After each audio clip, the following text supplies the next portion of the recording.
Hello दोस्तों, तो स्वागत है आपके अपने चैनल क्रैक कोडिंग में। तो दोस्तों, पिछली वीडियोस में हम लोगों ने डेटा स्ट्रक्चर और एल्गोरिथम की सीरीज स्टार्ट कर दी थी, ठीक है। और डेटा स्ट्रक्चर और एल्गोरिथम का इंट्रोडक्शन भी देखा था, ठीक है। और ये भी देखा था कि हम इस पूरी सीरीज में कौन कौन से टॉपिक, कौन कौन से डेटा स्ट्रक्चर कवर करने वाले हैं अपनी आने वाली वीडियोज में, ठीक है दोस्तों।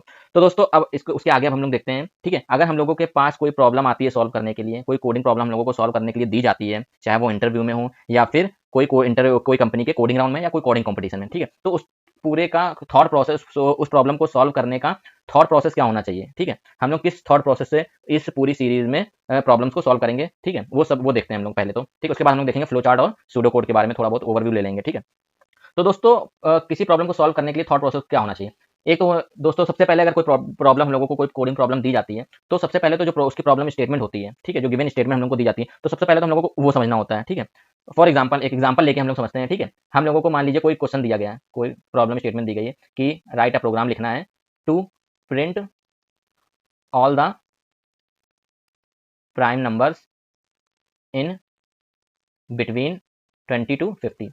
ये हम लोगों की प्रॉब्लम दी गई हम लोगों को, ठीक है। अब हम लोग इसका एग्जांपल लेके समझते हैं, ठीक है। तो सबसे पहले हम लोगों को समझना पड़ेगा कि प्रॉब्लम स्टेटमेंट है क्या है एक्चुअली में, ठीक है। तो इसमें क्या है, राइट है, हम लोगों को एक प्रोग्राम लिखना है और उन सभी नंबरों को, उन सभी प्राइम नंबर्स को प्रिंट कराना है जो कि 20 और 50 के बीच में आते हैं, ठीक है। तो दोस्तों, पहले तो हम लोगों को पूरा अच्छे से प्रॉब्लम को पढ़नी है, ठीक, उसको समझना है। ये तो सिंपल सी है, इसको आप समझ लेंगे। कभी कभी प्रॉब्लम थोड़ी टिपिकल आ जाती है, प्रॉब्लम स्टेटमेंट जो थोड़ा टिपिकल होता है, उसको एक बार में ना सही 2 बार में पढ़ते हैं तो भी नहीं समझ में आता, तो उसको 2-3 बार आपको पढ़ना पड़ता है, जब तक आपको पूरी अंडरस्टैंडिंग ना हो जाए कि हमारा प्रॉब्लम स्टेटमेंट क्या है, एक्चुअल प्रॉब्लम है क्या, क्या दिया गया है, क्या हम लोगों से पूछ रहा है, ठीक है। तब तक हम लोग उसको 1-2 बार प्रॉब्लम स्टेटमेंट को अच्छे से पढ़ेंगे, ठीक है। और दूसरा हम लोग क्या देखेंगे, दूसरा हम लोग देखेंगे हम लोगों को जो प्रॉब्लम में वैल्यूज गिवन है वो एक्चुअल में क्या है। जैसे इस प्रॉब्लम में 20 और 50 के बीच में हम लोगों को प्राइम नंबर्स निकालने हैं, ठीक है। तो इनपुट वैल्यूज क्या क्या गिवन है, ये पता होना बहुत जरूरी है, इनपुट वैल्यूज, ठीक है। उसके बाद क्या करेंगे, उसके बाद देखेंगे दोस्तों कि हमारा what will be the output, हमारा जो प्रॉब्लम है उसका आउटपुट क्या होना चाहिए, ठीक है। उसका आउटपुट क्या निकलेगा। तो इस प्रॉब्लम को देखते हैं हम लोग। जैसे प्राइम नंबर्स निकालने हैं 20 से 50 के बीच में, तो इसका आउटपुट क्या होगा, वो सारे प्राइम नंबर्स होंगे, इसका आउटपुट जो 20 और 50 के बीच में आता हो, ठीक है। तो आउटपुट क्या होना चाहिए हमारा, 20 और 50 के बीच में कौन कौन से प्राइम नंबर्स आते हैं, 23 आता है, ठीक है, 29 आता है, 31 आता है, 37 आता है, 41, 43 और 47। ये प्राइम नंबर हमारे 20 और 50 के बीच में आते हैं, ठीक है। अब हम लोग ने इतनी सारी चीज देख ली है, स्टेटमेंट पढ़ लिया, अच्छे से समझ लिया अपनी प्रॉब्लम क्या है, हमारी प्रॉब्लम, इसकी इनपुट वैल्यूज भी देख लिया और उसका आउटपुट भी देख लिया कि हमें क्या आउटपुट में क्या मिलना चाहिए, ठीक है। उसके बाद दोस्तों, अब हमें ये सब चीजें पता हो गई। अब हम दोस्तों अप्रोच लगाएंगे कि हम लोग इसको कैसे सॉल्व कर सकते हैं, ठीक है। हम लोग इसको किस अप्रोच में सॉल्व कर सकते हैं, इसको सॉल्व करने का अप्रोच हमारा क्या होना चाहिए, ठीक है। इसको हम लोग ग्राफिकल रिप्रेजेंटेशन में भी समझ लेते हैं, ठीक है। एक हम लोगों को एक प्रॉब्लम दी गई है, ठीक है, एक प्रॉब्लम है, ठीक है, इसको प्रॉब्लम है, ठीक है। ये हम लोगों को दी गई है, ये हम लोगों ने अच्छे से अंडरस्टैंड कर लिया है, इनपुट वैल्यूज देख लिए, आउटपुट क्या होना चाहिए। अप्रोच हम लोगों को, अब हम लोग अप्रोच क्या करेंगे, अपने माइंड में सोचेंगे कि हाँ यार, इसको इसमें कितने लूप लगने चाहिए। जैसे प्राइम नंबर निकालना 20 से 50 के बीच में, तो दोस्तों क्या होगा, तो पहले तो हम लोगों को पता होना चाहिए प्राइम नंबर्स होते क्या हैं, ठीक है। प्राइम नंबर्स वो होते हैं जो एक से और स्वयं खुद से डिविजिबल होते हैं, उन्हीं को प्राइम नंबर्स कहते हैं, ठीक है। तो दोस्तों 20 एग्जांपल लेते हैं, जैसे 23 है, 23 एक से और 23 से ही सिर्फ डिविजिबल होगा, ठीक है, बाकी किसी से नहीं होगा। तो हम लोग क्या करेंगे, इन दोनों एक से और 23 के बीच में जितने भी नंबर्स हैं उन सबसे इसको डिवाइड करके देखेंगे, इसका मॉडुलस निकाल के देखेंगे, ठीक है। कुछ भी कर सकते हो आप, ठीक है। अगर वो मॉडुलस निकाल के देखेंगे कि मॉडुलस हमारा इसका 0 के बराबर आ रहा है, तब तो ठीक है, तब तो ये हमारा प्राइम नंबर्स है। अगर नहीं है तो ये हमारा प्राइम नंबर नहीं है, ठीक है। उसके बाद धीरे धीरे हम लोग आगे बढ़ेंगे, ठीक है। तो हम लोग ये अपने प्रॉब्लम सोच लिया, ठीक है, कि हम लोग हाँ ऐसे ऐसे करेंगे, हम लोग ऐसे ऐसे कर सकते हैं, इतने लूप लगेंगे, इस लूप में ऐसा करना है, ठीक है, सोच लिया। तो क्या करेंगे हम लोग, पहले प्रॉब्लम को, सॉल्यूशन को क्या करेंगे, हम अपने माइंड में सोच लेंगे, ठीक है। हम लोग माइंड में सोच लिया कि हम लोग क्या अप्रोच लगाने वाले हैं, ठीक है। उसके बाद हम लोग क्या करेंगे, उसके बाद दोस्तों अगर हम लोग डायरेक्टली कोड लिखने लग गए कि हम लोग ने माइंड में सोच लिया, डायरेक्टली कोड लिखने लग गए ना, तो बहुत बार, बहुत केसेस में ऐसा होगा कि आप मतलब जो सिंपल सोल्यूशन है वो तो आप चलो लिख लेंगे, आप मान सकते हैं, ठीक है। लेकिन जो बहुत, जिनका सोल्यूशन थोड़ा लेंदी हो सकता है, उनमें आपको प्रॉब्लम फेस करनी पड़ सकती है, ठीक है। तो उसका सोल्यूशन क्या है, उसका सोल्यूशन ये है कि हम अपनी जो प्रॉब्लम स्टेटमेंट जो हम लोग ने माइंड में अप्रोच सोची है, उसको हम लोग एक रफली उसका सोल्यूशन लिख लें, एक रफली सोल्यूशन लिख लें, ताकि हमको जब इंप्लीमेंट करें, ताकि उस अगर हम लोग बीच में थोड़ा बहुत कंफ्यूज हो जाए या भूल भी जाए, तो हम उस रफली सोल्यूशन से उसमें थोड़ा आइडिया लेके अपने कोड को लिख सकें, ठीक है। तो रफली सोल्यूशन एक ऐसे लिखेंगे। तो रफली सोल्यूशन लिखने के लिए हम लोग क्या यूज करेंगे, हम लोग एक फ्लो चार्ट आप यूज कर सकते हो या फिर सूडो कोड यूज कर सकते हो, ठीक है। तो एक रफ सोल्यूशन बनाएंगे अपने प्रॉब्लम को, रफ सोल्यूशन बनाएंगे, रफ सोल्यूशन बनाएंगे, ठीक है, किसका यूज करके, फ्लो चार्ट या फिर सूडो कोड का, ठीक है। सूडो कोड या फ्लो चार्ट के रूप में अपना हम रफली सोल्यूशन एक बना लेंगे, ठीक है। फ्लो चार्ट और सूडो कोड अभी मैं थोड़ा बहुत ओवरव्यू आपको इसी वीडियो में दे दूंगा, ठीक है, आपको, ताकि आपको समझने में आसानी हो, ठीक है।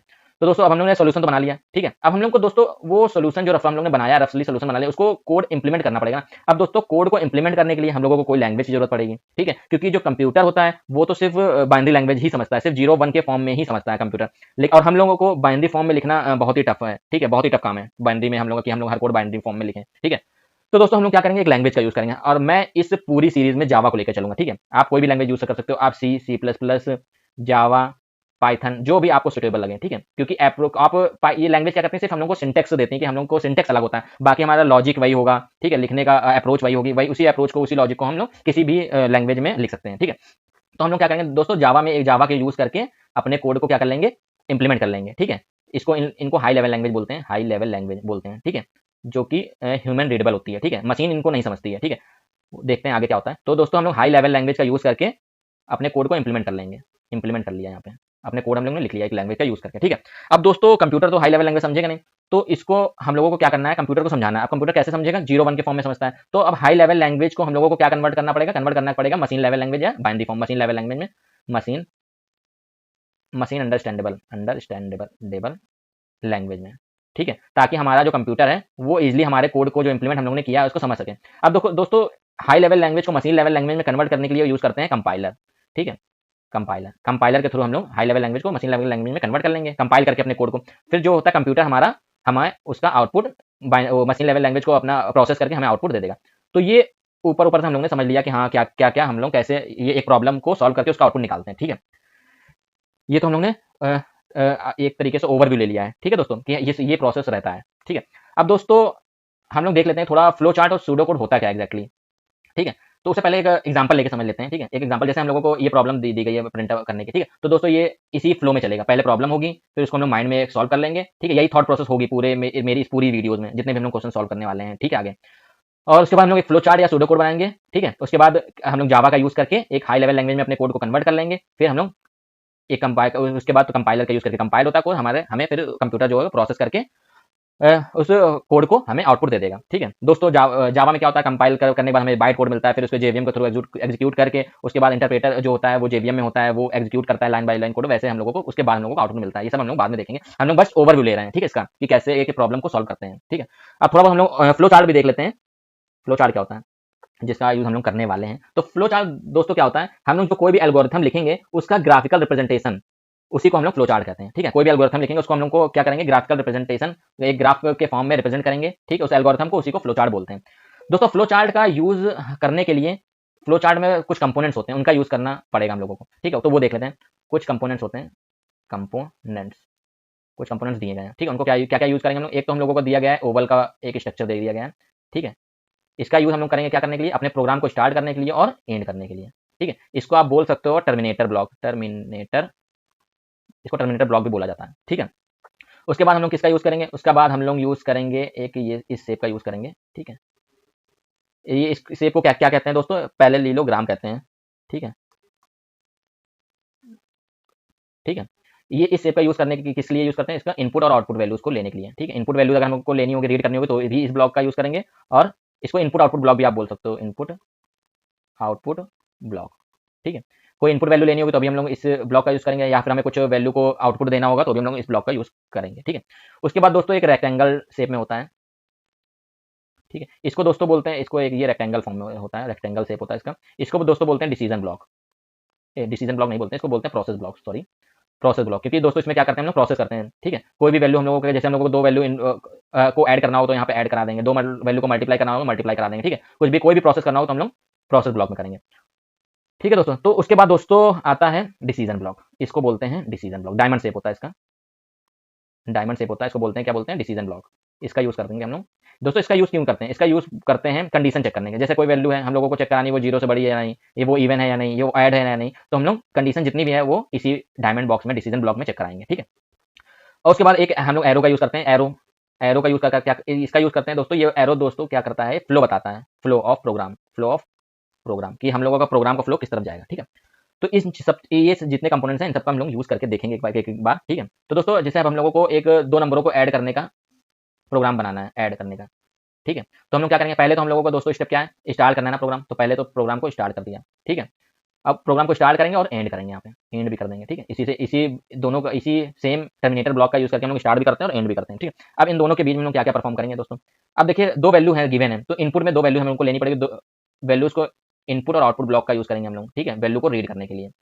रीड हम लोग क्या कर लेंगे, ए और बी को रीड कर लेंगे, ठीक है। हम लोग का फ्लो इधर आ गया यहाँ पे, ठीक है। उसके बाद दोस्तों क्या करेंगे, उसके बाद अब वैल्यू को रीड तो हम लोगों ने कर लिया है, ठीक है। एक वैल्यू को सम भी रीड कर लेते हैं हम लोग, सम, ठीक है। तीन वैल्यू को रीड कर लिया, क्योंकि सम ए और बी को हम लोग जब ऐड करेंगे उसका सम भी स्टोर करना है ना किसी में, तो सम लोग को भी हम लोग ने रीड कर लिया। उसके बाद दोस्तों अब दो वैल्यू हम लोगों के पास आ गए, उसके बाद क्या करेंगे, उसके बाद हम लोग प्रोसेस करना है, ठीक है। प्रोसेस के लिए क्या करते हैं, प्रोसेस ब्लॉक होता है। अब दो नंबरों को ऐड करना है तो ऐड कर लिया, ठीक है। अब इसको स्टोर किसमें करना है हम लोगों को, सम में स्टोर करना है, सम में स्टोर करना है, सम वेरिएबल में। ये हम लोगों का प्रोसेस हो गया। अब दोस्तों हम लोगों को अपना रिजल्ट मिल चुका है, ठीक है, सब में रिजल्ट है। अब रिजल्ट को आउटपुट कराना है, आउटपुट देना, प्रिंट कराना है, तो क्या करेंगे हम लोग, एक इनपुट आउटपुट ब्लॉक फिर से बना लेंगे, ठीक है, क्योंकि इनपुट और आउटपुट ब्लॉक इनपुट और आउटपुट के लिए होता है। तो हम लोग क्या करा लेंगे, प्रिंट कर लेंगे सम अपना, ठीक है, और ये प्रोसेस हो जाएगा एंड, ठीक है। दोस्तों हम लोगों का फ्लो चार्ट बन चुका है दो नंबरों को ऐड करने के लिए, ठीक है। एक हम लोग और एग्जांपल लेके देख लेते हैं दोस्तों। ये तो एक हो गया, ठीक है। यहाँ पे एक एग्जांपल लेते हैं कि हमें कोई नंबर दिया है n, इसको चेक करना है या ये इवन है या फिर ऑड है। अगर इवन है तो इवन प्रिंट हो जाए और ऑड है तो ऑड प्रिंट हो जाए, ठीक है। तो दोस्तों सेम हम लोग क्या सेम चीज करेंगे, स्टार्ट करेंगे अपना प्रोग्राम और एक एंड कर देंगे। यहाँ पे एंड यहाँ लगा देते हैं, अभी इसको देखते हैं, ठीक है। अब हम लोग को दोस्तों एक ही नंबर है गिवन है, इसी को चेक करना है। हम लोग एक ही नंबर इनपुट में लेंगे और इसी को चेक करेंगे कि वो इवन है या फिर ऑड है, ठीक है। तो हम लोग क्या करते हैं, इनपुट और आउटपुट ब्लॉक बना लेते हैं। यहाँ पे रीड कर लेंगे, नंबर रीड कर लिया n, ठीक है। अब n को हम लोगों को क्या करना है, ये प्रोसेस यहाँ से इधर आ गया, ठीक है। अब दोस्तों n को हम लोगों को क्या करना है, चेक करना है ना, कंडीशंस कुछ लगानी पड़ेंगी चेक करने के लिए, ठीक है। कुछ प्रोसेस तो भी करना नहीं है, सिर्फ n को चेक करना है कि ये इवन है या ऑड है। तो हम लोग किसका यूज करेंगे, हम लोग डायमंड ब्लॉक का यूज करेंगे या फिर डिसीजन ब्लॉक का यूज कर सकते हैं, ठीक है। ठीक, अब हम दोस्तों किसी नंबर को इवन या ऑड चेक करने के लिए क्या करते हैं, मॉडुलस करते हैं 2 से। अगर वो 0 के बराबर है तो वो यस है, मतलब कि ये इवन है। अगर ये इवन है, ठीक है, तो क्या प्रिंट हो जाए, तो हमें एक प्रिंट करने के लिए इनपुट आउटपुट ब्लॉक बनाना पड़ेगा। अगर ये मॉडुलस इक्वल टू 0 है, यस मतलब है, ठीक है, ये कंडीशन सही होती है, तो क्या प्रिंट हो जाए, प्रिंट हो जाए हमारा इवन, ठीक है, और ये एंड हो जाए उसके बाद प्रोग्राम, ठीक है। अगर दोस्तों ये कंडीशन सही नहीं होती है, ठीक है, तो ये इस तरफ, अगर सही होगी तो इस तरफ फ्लो जाएगा, अगर सही नहीं होगी, ठीक है, ये फॉल्स भी हो सकती है ये कंडीशन, तो उसके लिए हमें एक अलग फ्लो बनाना पड़ेगा ना, ठीक है। तो उसके लिए हम लोग बना लेते हैं यहाँ पे नो। अगर ये कंडीशन फॉल्स होती है, ठीक है, मतलब ये कंडीशन सही नहीं है, तो उसके बाद क्या प्रिंट हो जाए, हमारा प्रिंट हो जाए ऑड, ठीक है। उसके बाद एंड हमको करना ही है प्रोग्राम को, तो हम लोग यहीं पे एंड कर सकते हैं, इसको इधर कर देंगे। अब ये हर नंबर के लिए ये फ्लो चार्ट यूज कर सकते हो आप, चाहे तो आप एक बार ट्राई कर सकते हो अपने आप से भी, ठीक है। और आप एक दो प्रोग्राम आप बना के भी देख सकते हो, ठीक है, एक फ्लो चार्ट बना के देख सकते हो, ताकि आपको इजीली से आप अंडरस्टैंड कर सको कि फ्लो चार्ट बनते कैसे हैं, ठीक है। और मैं तो यही कहूँगा कि आप एक नहीं 4-5 प्रोग्राम बना फ्लो चार्ट बना के देखिए आप अलग अलग प्रोग्राम्स का, ठीक है, तब आपको ज़्यादा अच्छे से समझ में आएगा, ठीक है। तो दोस्तों अब हम लोग एक बार, ये तो फ्लो चार्ट हो गया, अब हम लोग एक बार थोड़ा सा ओवरव्यू ले लेते हैं सूडो कोड क्या होता है एक्चुअली में, ठीक है। तो देखते हैं सूडो कोड। तो दोस्तों सूडो कोड क्या होता है, pseudo code is a informal way of writing the readable description of what a program और एल्गोरिथम शुड डू। तो दोस्तों इसका क्या मतलब है, इसका ये मतलब है कि जो हम लोग एल्गोरिथम लिखने वाले हैं, या जो प्रोग्राम लिखने वाले हैं, ठीक है, तो ये उस सूडो कोड होता है, उसका इनफॉर्मल वे होता है। देखो अगर हम लोग कोड को इंप्लीमेंट कर लेंगे किसी लैंग्वेज का यूज करके, तो वो तो एक तरीके से फॉर्मल वे हो गया, ठीक है। लेकिन सूडो कोड होता है informal way of writing the readable description. आप ये कह सकते हो कि आप एक चीज ये भी कह सकते हो कि short short form of program program before before implemented, ठीक है। एक तो रीडेबल डिस्क्रिप्शन होना चाहिए, क्या यानी कि ये रीडेबल फॉर्म में होना चाहिए कि हर कोई इसको समझ सके। सूडो कोड आप किसी प्रोग्राम का सूडो कोड बनाओ तो उसको कोई भी देख के समझ सके कि ये प्रोग्राम एक्चुअली में क्या कर रहा है, ठीक है, क्या करने वाला। तो सूडो कोड क्या होता है, हम लोग प्रोग्राम को इंप्लीमेंट करने से पहले लिखते हैं, ताकि हम लोग जब इंप्लीमेंट करें अपना कोड, ताकि हम लोग उसका यूज कर सकें, सूडो कोड का यूज करके ही अपने प्रोग्राम को इंप्लीमेंट कर सकें, ठीक है। तो रीडेबल डिस्क्रिप्शन होता है ऑफ व्हाट ए प्रोग्राम और एल्गोरिथम शुड डू, कि ये प्रोग्राम और एल्गोरिथम जो हम लोग ने बनाने वाले हैं वो क्या कर रही है, ठीक है, वो क्या करने वाली है, ऐसा कर सकते हैं, ऐसे कह सकते हैं, ठीक है। या short form of programme before implement करने से पहले जो प्रोग्राम का शॉर्ट फॉर्म होता है उसको हम लोग सूडो कोड बोलते हैं। तो क्या करते हैं हम लोग, अगर हम लोगों को मान लीजिए एक एग्जांपल लेके समझाता हूं मैं आपको। हम लोगों को दो नंबरों को इनपुट करने का, दो नंबरों को ऐड करने का प्रोग्राम लिखना है, ठीक है। तो अगर हम इंप्लीमेंट करने से पहले हम लोग इसका सूडो कोड बना देखें। सूडो कोड क्या होता है, एक रीडेबल डिस्क्रिप्शन होता है। हम लोगों को उस प्रोग्राम का एक ऐसा शॉर्ट फॉर्म बनाना है जो रीडेबल भी हो और वो सबके समझ में भी आ सके। कोई भी एक नया बंदा है तो उस सूडो कोड को समझ के देख के समझ सके कि ये प्रोग्राम क्या कर रहा है, ठीक है। तो हम लोग क्या करेंगे यहाँ पे, अब हम लोगों को फ्लो चार्ट हम लोग ने देख लिया दो नंबरों को ऐड करने का, ठीक है। तो सबसे पहले हम लोग क्या करते हैं दोस्तों, स्टार्ट द प्रोग्राम, है ना, स्टार्ट प्रोग्राम स्टार्ट कर देते हैं, ठीक है। उसके बाद हम लोग क्या करेंगे, उसके बाद हम लोग करेंगे enter two numbers A and B, ऐसे कर सकते हो, ठीक है। उसके बाद हम लोग क्या करेंगे दोस्तों, उसको ऐड कर देंगे, add the numbers and store in a variable, store in a variable, जिसको हम सम नाम का वेरिएबल में स्टोर कर लेंगे, ठीक है। उसके बाद क्या करेंगे दोस्तों, उसके बाद क्या करेंगे हम लोग उसको प्रिंट करा लेंगे, प्रिंट क्या सम वेरिएबल को प्रिंट करा लेंगे, ठीक है। उसके बाद हम लोग प्रोग्राम को एंड कर देंगे, प्रोग्राम जो होता है हमारा एंड हो जाता है, ठीक है। अब दोस्तों इस जो हम लोगों ने स्टेप्स लिखे हैं, इसको देख के कोई भी समझ सकता है कि ये एक्चुअल में प्रोग्राम क्या करेगा। अगर इसका यूज करके हम कोई प्रोग्राम लिखेंगे तो वो एक्चुअल में वो प्रोग्राम क्या करेगा, ठीक है। 2 नंबरों को ऐड करने का प्रोग्राम है ये, ठीक है। तो ये तो सूडो कोड था, ठीक है। तो दोस्तों मैं ये भी आप लोगों को कहूंगा कि आप 2-4 प्रोग्राम का सूडो कोड एक बार लिख लें, लिख के देख लें, ठीक है, कि कैसे सूडो कोड लिखा जाता है, ठीक है। और मैं इस पूरी सीरीज में ज़्यादातर फ्लो चार्ट का यूज़ करूँगा, क्योंकि मुझे फ्लो चार्ट पर्सनली ज़्यादा अच्छा लगता है यूज़ करना, ठीक है। क्योंकि वो ग्राफ के फॉर्म में होता है, ग्राफ के फॉर्म में ही हम ज़्यादातर लोगों को पसंद आता है चीज़ें, ठीक है, और समझ में भी आता है ईजिली, ठीक है। तो हम लोग फ्लो चार्ट का ही ज़्यादातर यूज़ करने वाले हैं इस पूरी सीरीज़ में, ठीक है। तो आप एक बार फ्लो चार्ट और सूडो कोड को भी एक बार आप 2-2 4-4 प्रोग्राम बना के आप देख सकते हैं, देख लीजिए, ताकि आपको आने वाली वीडियोज़ में अगर हम लोग फ्लो चार्ट और सूडो कोड का यूज़ करें तो आपको ईजिली समझ में आ सके। तो दोस्तों अभी तक के लिए इतना ही रखते हैं। अगली वीडियो आएगी, उसमें मैं पढ़ाऊंगा कि टाइम कॉम्प्लेक्सिटी और स्पेस कॉम्प्लेक्सिटी क्या होती है, ठीक है, वो क्यों इतना जरूरी है, उसको इंटरव्यू में क्यों इतना पूछा जाता है, ठीक है। और वो हमारे प्रोग्राम के लिए टाइम कॉम्प्लेक्सिटी और स्पेस कॉम्प्लेक्सिटी क्यों जरूरी है, उससे क्या क्या फर्क पड़ता है हमारे प्रोग्राम पे, ठीक है। तो दोस्तों अगर हमारी ये वीडियो आपको पसंद आई हो, ठीक है, तो उसको लाइक कर दीजिए और चैनल को सब्सक्राइब कर दीजिए, ताकि हमारे आने वाली वीडियो का नोटिफिकेशन आपको मिल सके। तो दोस्तों मिलते हैं हमारी अगली वीडियो में, तब तक के लिए धन्यवाद।